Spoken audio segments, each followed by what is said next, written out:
4 years almost since January 6th. And they still continue to go back to that one day, anytime and every time there's an act of left-wing political violence. And to me, like, their obsession with doing that and providing cover for their own political violence, whether it's in Seattle and anti-Semites, or whether it's political violence around policing, Gaza, whatever the issue of the day is, it tells me that the Democrats are okay, not only just okay with political violence, but that is a central part of who they've become as a party. And they're very hopeful that everyone will that they can dismiss it as, oh, January 6th, January 6th, January 6th, and continue to get away with it because I guess the media allows them to do it. But to me at this point, it's undeniable. There's one party of violence, not just political violence. There's one party of, supporting criminals, supporting criminal illegal aliens. And it's become such a fabric of who they are as a party that it's almost like it's a part of their platform, pushing their agenda through political violence. And in fact, there are actually Democratic members of Congress who engaged in political violence over the weekend. You probably saw the video of it out of this ICE detention facility in New Jersey. You had Democratic members of Congress there very clearly assaulting federal agents, as well as the mayor there where this facility is, very clearly, and they think it's okay. And this is how acceptable political violence has become on the left. That you can have Democratic members of Congress very clearly assaulting federal agents, and the whole party rallies around them. Oh, they shouldn't get in trouble. They shouldn't get arrested.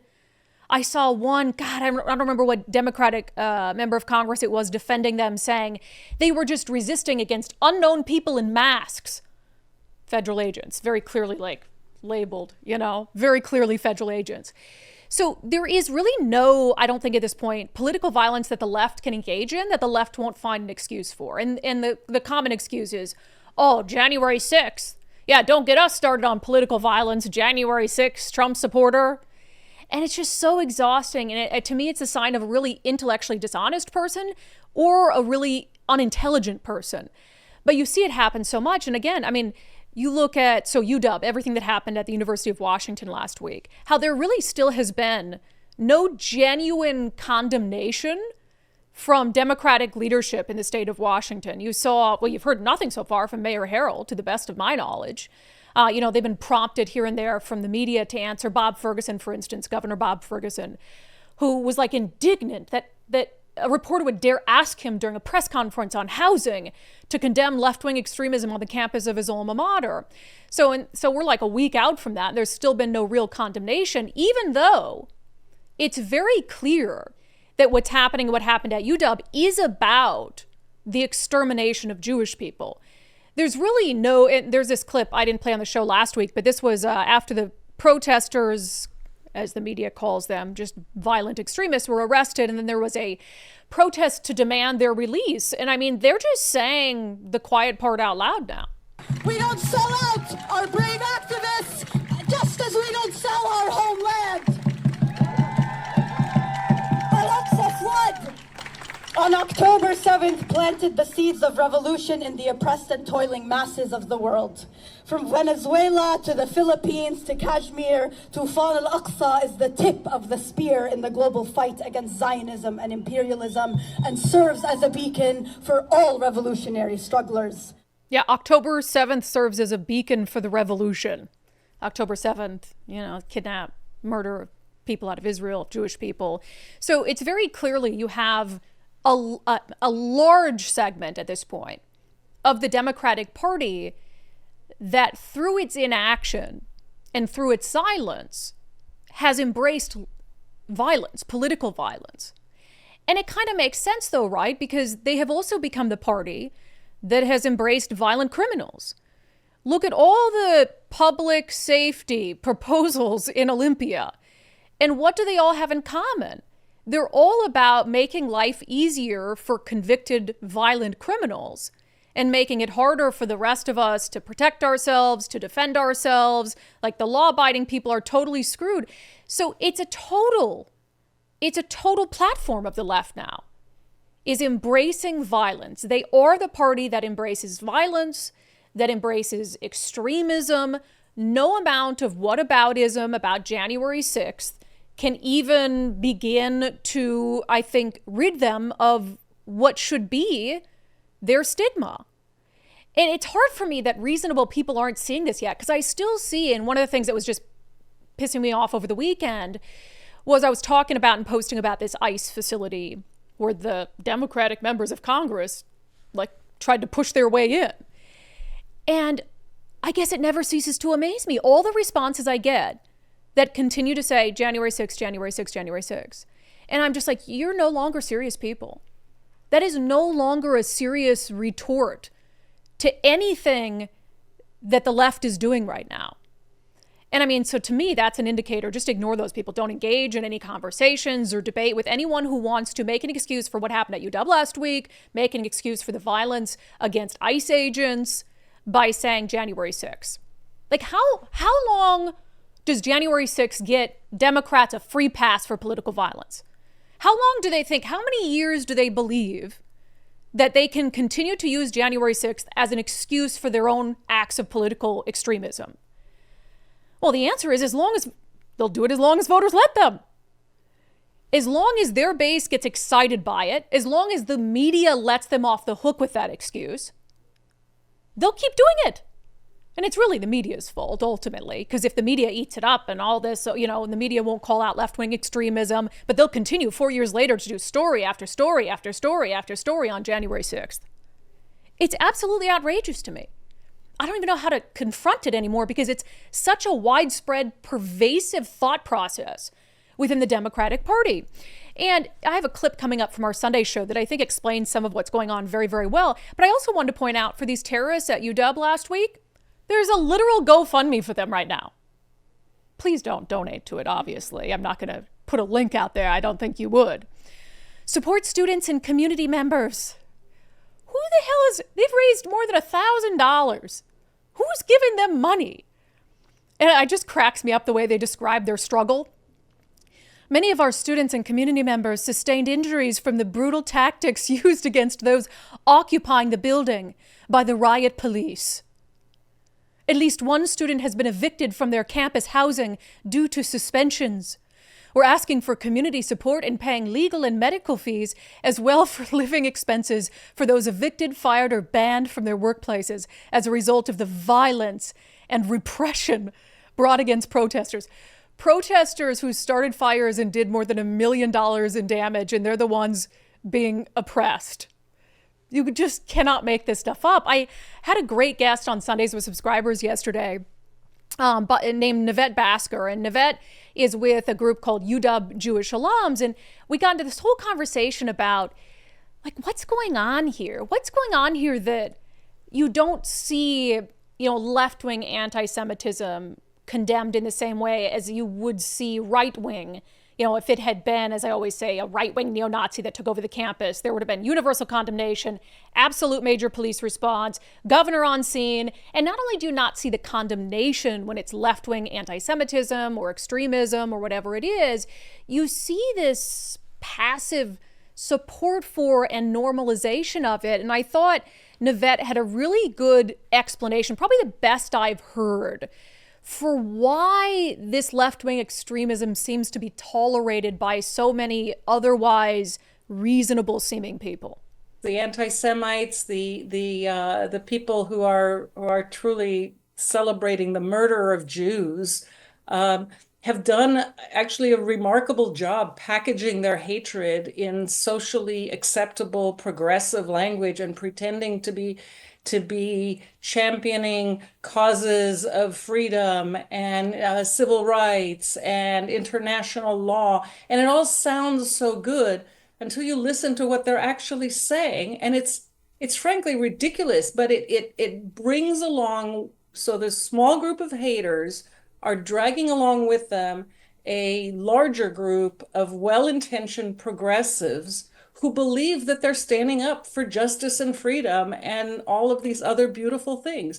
But it is frankly ridiculous. Queers for Palestine. Have you heard anything more? It's an oxymoron, from Ferguson to Gaza. Well, those things have nothing to do with each other. And they kind of show their ignorance. If you ask them, they're chanting from the river to the sea. They don't know what river and what sea. It just sounds like, free Palestine, free speech, free beer. What's not to like, right? It all sounds so wonderful. And so, especially on college campuses where the audience is younger and idealistic and progressive, these things sound good. So they put on a keffiyeh and they wave a flag. They don't even know what flag it is. Have you seen the video from Monday night? So they're chanting Free Palestine and waving a Syrian flag. It was the flag of the new regime in Syria. They can't tell the difference. They don't even know the cause that they are pretending to champion, because they're just being carried along by people who are true haters, and then they think they're fighting. Like, you listen to these guys and they think they're on the side of virtue and justice. They are just completely misguided and being taken advantage of by the haters. Yeah, that's part of our conversation with Nivette Basker of UW Jewish alum. You can watch that whole thing on our episode of Sundays with Subscribers, Sundays with Subscribers on undividedpod.com to sign up and watch that. But, I think she has a good point. I don't think they're being taken advantage of. I want to be clear about that. I did disagree with her in that regard in the interview. But you do have these very idealistic individuals who get swept up in something that's been repackaged in a way that makes it sound like this is about righteousness and truth and justice and all of that, when it's really just anti-Semitism, like Nazi mindset wrapped up in a nice bow. And so I don't know if, because there's been so many quote unquote well-intentioned progressives who've joined movements like this, that's what's stopping elected leaders here from saying anything about it or from being honest about how serious the left-wing extremism in our state has become, because they're worried that so much of their base has become a part of that movement that they don't want to say anything to anger them. Or in some instances, there are elected leaders who absolutely actively out in the open support it. Like State Representative Sean Scott, who we talked about on the show last week. He represents a part of Seattle and Olympia. And he was on social media basically saying, I'll do anything that I can do to help support the individuals who were arrested at UW. And then if you question him, he blocks you on social media, which I don't believe is legal, by the way. I know there's been maybe a PDC complaint filed against him or some sort of ethics complaint over this, but I haven't even tweeted him at this account. He's preemptively blocked me. And he's not only blocking, media personalities who he knows will be critical of his support of political violence, but he's also just like randomly blocking citizens and stuff. And here's again why they all get away with it and why this is happening the way it is. What's the difference, right? In how, what would you say is the key difference? If you look at January 6th and the activities of January 6th, right? And how the world responded to it versus everything that's happened on the left-wing extremism front and how the world responds to it. The difference is the media coverage. So I keep going back to the media is really to blame for this. You think if the media, I'm talking legacy, mainstream, non-opinion media, if they were bombarding State Representative Sean Scott's office with media requests about his support for left-wing extremists, if they were bombarding him with questions and putting on the TV and in the newspapers that he was blocking constituents and members of the media on his official social media accounts, do you think he would feel so emboldened to behave in this way? Absolutely not. Do you think that Democratic lawmakers would feel so comfortable staying silent in the face of clear anti-Semitism on the campus of the largest university in our state if the media was calling them out for it publicly? Absolutely not. So you have this area where the media, for instance, with January 6th, made Republicans take a position, which everybody should have. But they made them take a position. They were banging down their doors, whether you were a state lawmaker, chair of a Republican Party at a state level, or even a county level, or whatever it is. They were not going to stop or cease until you publicly took a position, either for or against what happened on January 6th. And so for a lot of Republicans, they came out very quickly and they condemned it, in part because of pressure, but in part because it was the right thing to do. But the media doesn't knock down the doors and absolutely insist that Democrats take a position on what happened, at the University of Washington or in the summer of 2020. They just sort of let them get away with either just being a coward and staying silent about it, or with these non-answers that they so often give, like Bob Ferguson. I mean, yes, a mainstream outlet questioned Bob Ferguson about, hey, why haven't you said anything about this?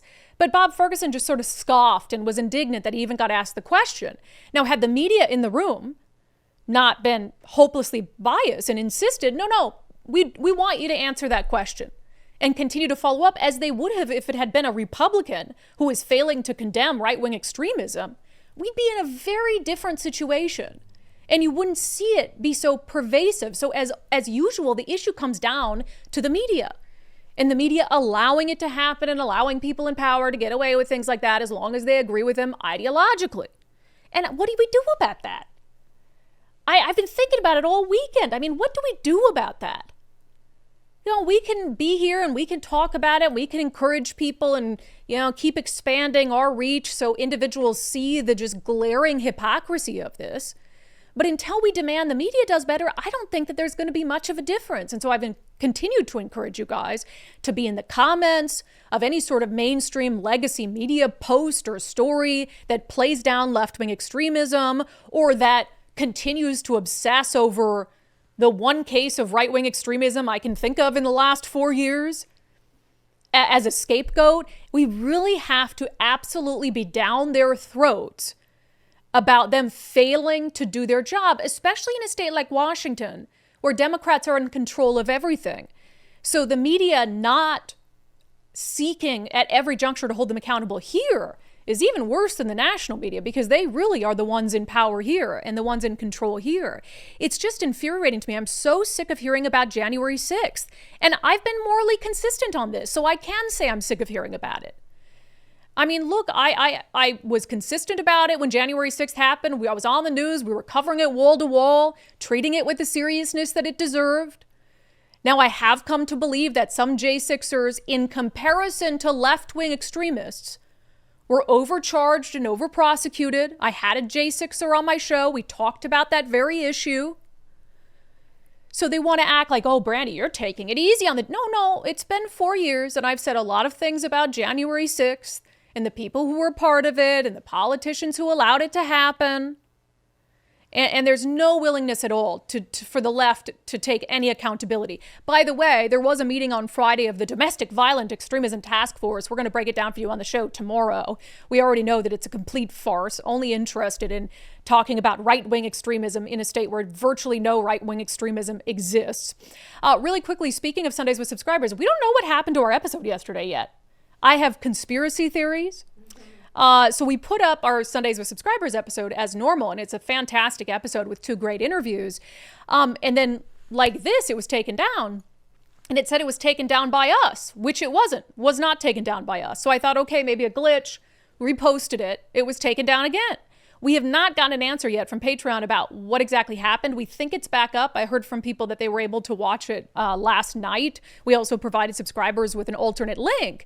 But then I came to realize what I think it was. Now, I could be wrong. Hopefully we'll hear back more from Patreon today.